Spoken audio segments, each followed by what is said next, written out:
Hello and welcome. You are listening to Counterculture with Aaron Lujan. This is August 22nd, 2016. This is episode 1 of the Counterculture podcast. And today is my first official podcast where I will be machine gunning through the news, giving you the most important headlines of the day so that you can base your worldview on truth and reality and not the corporate spin of a media system that has 6% trust rating with the American people. So I hope that this is informative and I hope this is convenient for your news pleasure. The first article of the day is out of the New York Post, authored by Michael Goodwin. American journalism is collapsing before our eyes. How appropriate in episode 1 to start off with this article. I thought it was timely. Essentially, the article is summed up in one quote: by torching its remaining credibility in service of Clinton, the mainstream media's reputation will likely never recover. So if anybody's paying attention to the media right now, whether you love Trump, hate Trump, love Clinton, hate Clinton, one thing is very obvious, is that the media is in the bag for Hillary Clinton. She has a 68%, the American people, 68% of the American people view Hillary Clinton as dishonest, yet all the reporting is very anti-Trump. And again, I'm no Trump supporter. I'm actually not voting for Trump, nor am I voting for Hillary, but the evidence is very clear that the machine that is supporting Hillary is the media itself. Second article is out of the Daily Caller, thedailycaller.com, and the title of this article is, if you only read the New York Times and Washington Post, you have no idea the Soros leak happened. Well, who is George Soros? George Soros is a billionaire outside who used to rat and snitch on Jewish families when he was 14 years old for the Nazis. He is a ardent supporter of, speak of the devil, Hillary Clinton, and he's also a major supporter of a lot of causes, particularly quote-unquote liberal or left-wing causes in the United States and throughout the globe. And on August 13th, a group called the DC Leaks hacked hundreds of internal documents from George Soros' Open Society Foundation, exposing many what I would label treasonous or subversive activities. One of them in particular is a memo titled Migration Governance and Enforcement Portfolio, which focuses on a program called the International Migration Initiative, which aims to influence immigration policy globally. Quote, the refugee crisis is opening new opportunities. Quote, the refugee crisis is, quote, the new normal. It also exposed his Open Society Foundation to influence the Supreme Court ruling of the United States versus Texas, where that case was about Obama's executive orders granting legal status and work permits to millions of people who came into this country without following the law. Now, this is fascinating because, piggybacking off the New York Post article that I opened up the podcast with, is that the media is not covering this, like as if this is not even happening. Can you imagine if a conservative group was financing anti, quote-unquote, lesbian and gay groups and influencing conservative politicians, how big this would be? We wouldn't hear the end of it. And again, I'm not a conservative, quote, pundit. I'm just trying to point out the fact that the sky is blue.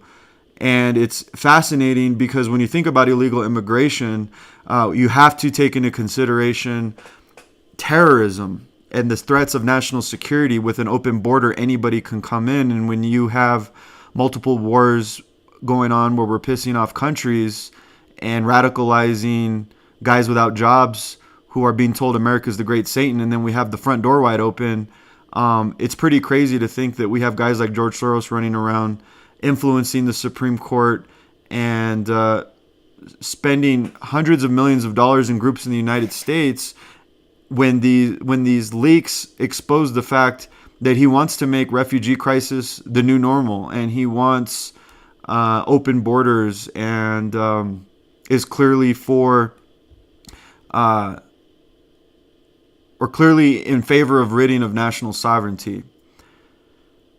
The third headline of the day, and you'll have to bear with me. Like I said, it's the first time I'm doing this. I probably should have had all these links put up ready for me to read. The third headline of the day is from theamericanmirror.com, and I'm actually going to play a clip from a video. And again, this is audio version. I'm not streaming this in order to have any video version of this, but it's essentially a video at a Donald Trump rally in Fredericksburg, Virginia this last Saturday over the weekend, where CNN was present, and they were screaming, "Do your job," at the crew.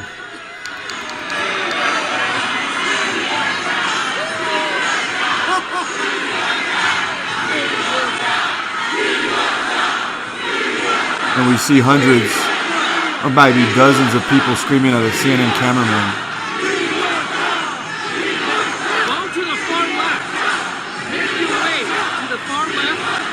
And then in another link or another video clip, tell the truth.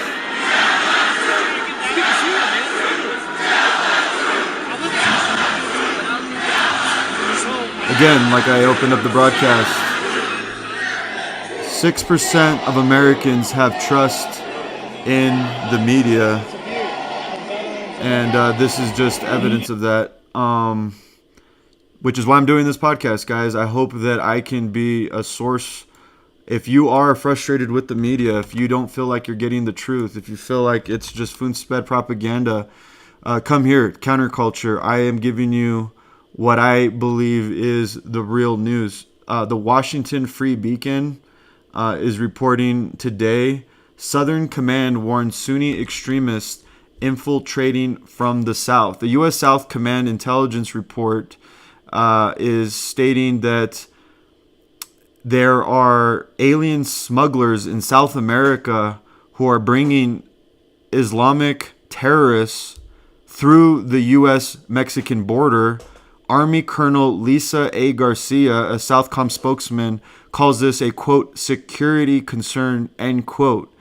And it was also noted in this article that in 2015, 30,000 of those were from countries of terrorist concern: Afghanistan, Iran, Kuwait, Iraq, Lebanon, Syria, Eritrea, Libya, Saudi Arabia, Pakistan, Indonesia, and Malaysia. 30,000 people in 2015. Iran-backed Shiite terror group Hezbollah mainly has ties to Latin America through overseas Lebanese expatriates. And there's a sophisticated alien smuggling operation in Guatemala that has been moving foreign nationals for 6 years. And I think it's worth noting that the Director of National Intelligence, James Clapper, testified during a Senate hearing committee in February that Islamic State terrorists would try to infiltrate the United States posing as immigrants. Is that not wild? The front door is wide open, guys. The front door of our house. We're asleep. And we live in a really bad neighborhood, and the door's wide open with the lights on. Pretty crazy. And you'll have to bear with me because I'm not able to load these links. The second or the fourth or the next article is from defense.gov. Just a quick reminder that we're not out of Iraq. We're not out of the Middle East. There's still wars going on. We're still bombing countries. There's a operation called Combined Joint Task Force Operation Inherent Resolve. We were allegedly hitting ISIS targets, and the reason I say alleged is, these are defense press reports, and as we know, they don't necessarily need to tell the truth. But my entire computer froze, guys. So this is real life. This is not the mainstream media. I don't have a producer. I'm doing this all by myself in my office. The next article is coming out of the New York Times. This is regarding the Trans-Pacific Partnership. If you guys don't know, the Trans-Pacific Partnership is a trade deal that is a giant power grab by global corporations. Democrats have been opposed to it. If you guys remember the Democratic National Convention, we had thousands of Bernie Sanders and Hillary Clinton supporters opposing the TPP. Hillary Clinton is campaigning against the TPP. Republicans have been viciously against the TPP. Most Americans, when they find out what's in the TPP, but you can't find out what's in it because it's a bunch of TP, toilet paper, caca, forgive me for my language. It's not a cozy trade deal. That's all PR, guys. It's basically a huge power grab by giant corporations to rewrite the rules in their favor. That's why the left and the right are opposed to this. Most Americans are opposed, according to the most recent polling, when they know about it. However, I think what I've learned is that most Americans really don't know what the TPP is. It's essentially a trade deal with 11 other nations. And this article in the New York Times says that Obama will push in September after the elections for TPP to get done before he leaves office. As anybody who's ever studied politics knows, a lame duck president in the last hours of his term will show his real face. He will do what he was put in that job to do by his masters. And this is what we're witnessing. Global governance. Global government. Next article is coming out of zerohedge.com. Hey guys, I'm not weird because I repeat myself. I'm just trying to create some emphasis because if you study this TPP deal, it's pretty insane, man. Zerohedge.com is reporting evidence points to another Snowden at the National Security Agency. Now, if anybody knows who Edward Snowden is, he's the guy that exposed Project Prism, which shows that all of us Americans are getting spied on our iPhones, our Androids, our emails, our Gmails, our all of our communication is getting recorded in real time, and it's being put in a database, and everything that you've ever Googled, we know the deal. That's Edward Snowden. So there's apparently another one inside the NSA. It appears that evidence is pointing to the fact that cyber weapons or hacking tools, which is essentially malware used to combat cyber warfare, was leaked out of the NSA, put up for sale by a group calling themselves shadow brokers. They're taking responsibility. And to quote Zero Hedge, another reason to question the usefulness of the NSA that secretly collects information on millions of Americans but can't keep its most valuable data from being stolen. This is incredible, guys, because as you know, everything is digital, everything's electronic, everything is communication. And when you have the beast computer, the NSA, the American counterpart of this at least, having their information just walked out of there, it begs the question, what could be taken from there and what implications could that have on our society? Could it be the power grid? Could it be the internet? Could it be the cell phone towers? Could it be information that could cause other countries to potentially go to war with each other? Who knows?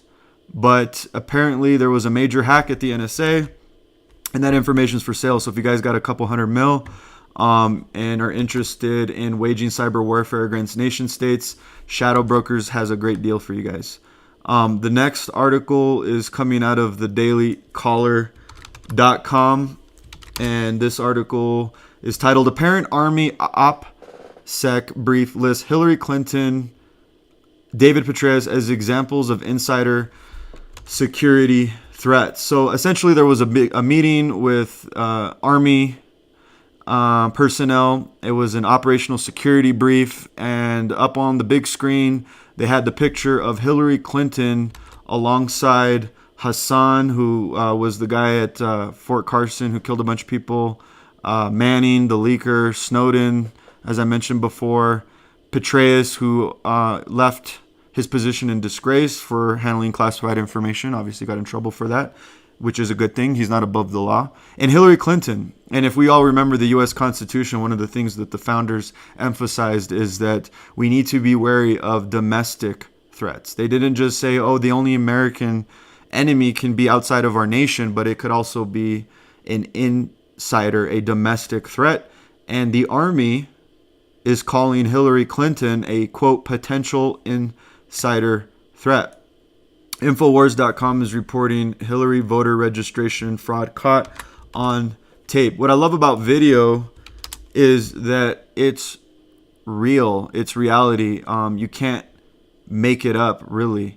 I mean, yeah, you can get creative with editing, but when it's clearly not edited and it's raw video, you're caught with your pants down, with your hand in the cookie jar. We have a woman named Susan Berman, a PR strategist from Davis, California, is seen holding a clipboard with an image of Donald Trump crossed out underneath the words "Stand up to Trump, register to vote."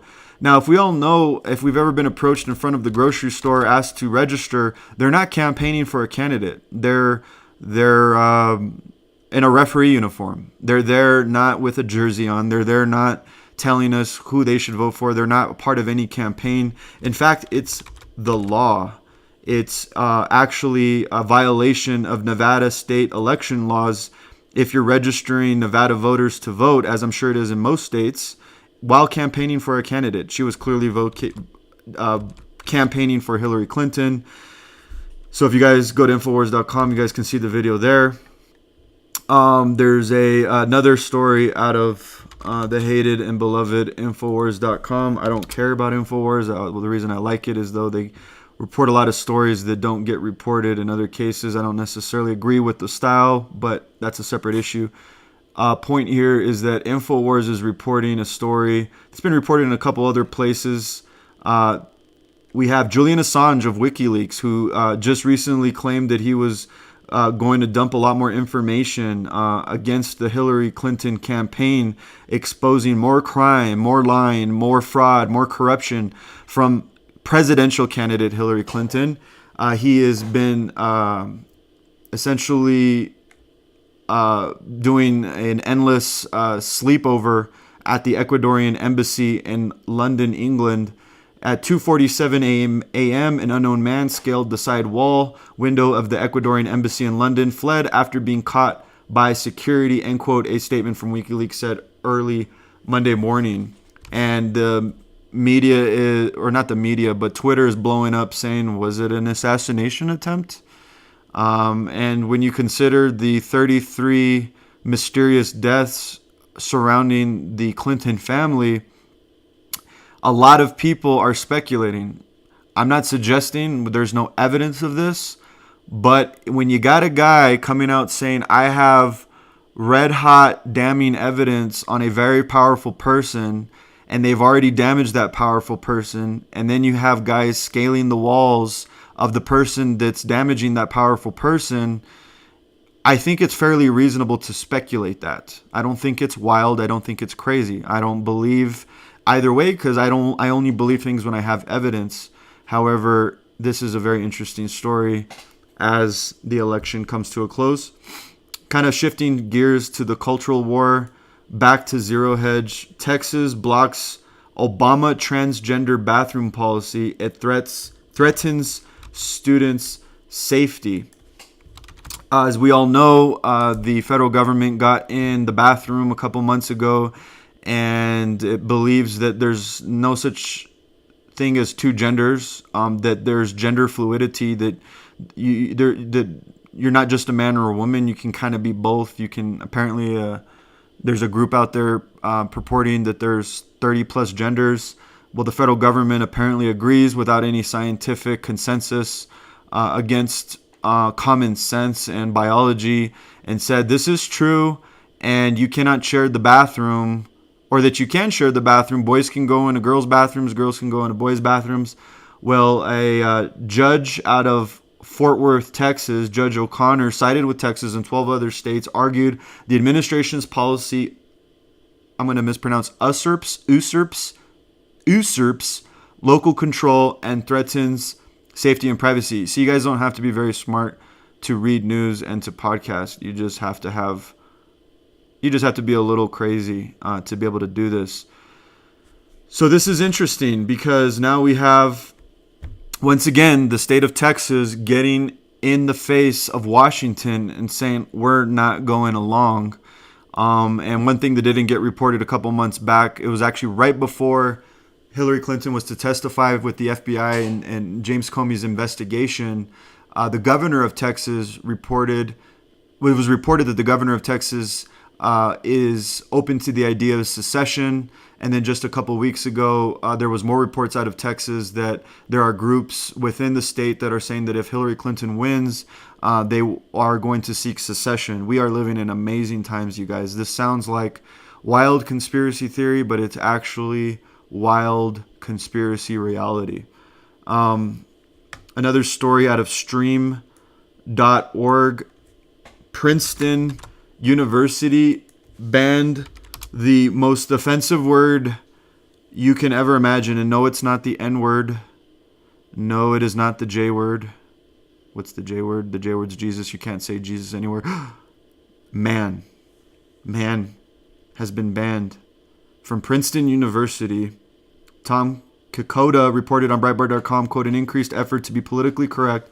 A new inclusive language policy from administrators at Princeton University is seeking to end the usage of gender-specific words like man on campus. So apparently the word man is offensive. I have nothing to say about that. The Times out of the United Kingdom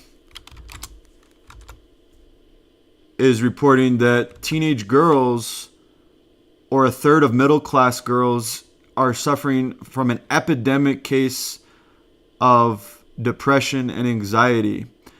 A government study into the mental well-being of 30,000 teenagers seen by the Times found that girls were more than twice as likely as boys to suffer symptoms of mental ill health. Well, when you got girls photoshopped and plastic surgery running around on TV and a culture saying that your value is derived from how you look, is it any surprise that gullible, naive, young, I shouldn't say gullible, forgive me for saying that, but what I meant to say is easily influenced. I mean, they're children, they're little girls, are being told that if you don't look this way, you don't have any value. That's the problem with what Andrew Breitbart used to call big Hollywood. So I find that interesting and sad, especially as the father of two young girls, that teenagers, young, especially teenage girls, are suffering from things that 50 years ago very few adults even suffered from. But we all know, and Big Pharma very well knows, if you look at their bank account, how big of a business depression and anxiety can be. Which leads me to the end of the podcast at 23 minutes. This is lastly, again, I must have loved Zero Hedge today. Zero Hedge is on fire, guys. Zero Hedge is actually a group of, I believe they're former Wall Street bankers who didn't want to be corrupt but knew exactly what was going on and started a website blowing the horn on the wall and saying, the redcoats are coming. Our society is sick, our economy exploitive, and our politics are corrupt. And the reason I wanted to end with this article is if you think about the depression, the anxiety that these young girls are going into, you can't help but look at the fact that global pharma sales are to reach 1.3 trillion by 2018, and in 2004 it was significantly less.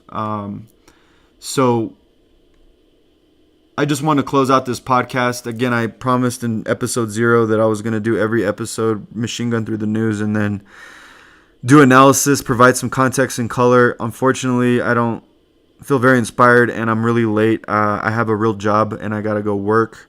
So let me just make this really short and sweet. I hope you guys got a taste of my style. Again, I don't want to waste your time. You guys are super busy, and you need the headlines without the corporate filter, without the weaponized media pointing a gun to your head, where it's just going to blow your brains out and destroy you. I want to give you nutritional vegetables of news that will be nourishing for your body and mind, that will be based on reality and not on a well-crafted military strategy by the people who want to shape reality and that have an agenda and that are being paid handsomely to make you think in a certain way.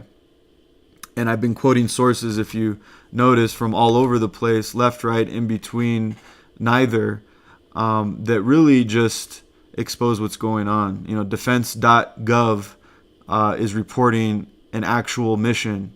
Freebeacon.com is just quoting a U.S. South Command intelligence report where the military is saying, hey, the border's wide open, we got a security concern, and we're arresting people from Iraq, Lebanon, and Syria on the other side of El Paso, Texas. Okay? I'm trying to blow the horn on the wall, guys. Please tune in. Hopefully episode 2 will come out tomorrow. Thank you for joining me. My name is Aaron Lujan. You can follow me at aaronlujan.com on the Twitters, on the Facebooks, and not on the YouTunes yet, but I am on the YouTubes. It's youtube.com/Aaron Lujan. Thank you for joining, and be blessed. Have a great day. Think for yourself. Be yourself. Love the people who make you mad. Love the people who make you happy. Take care.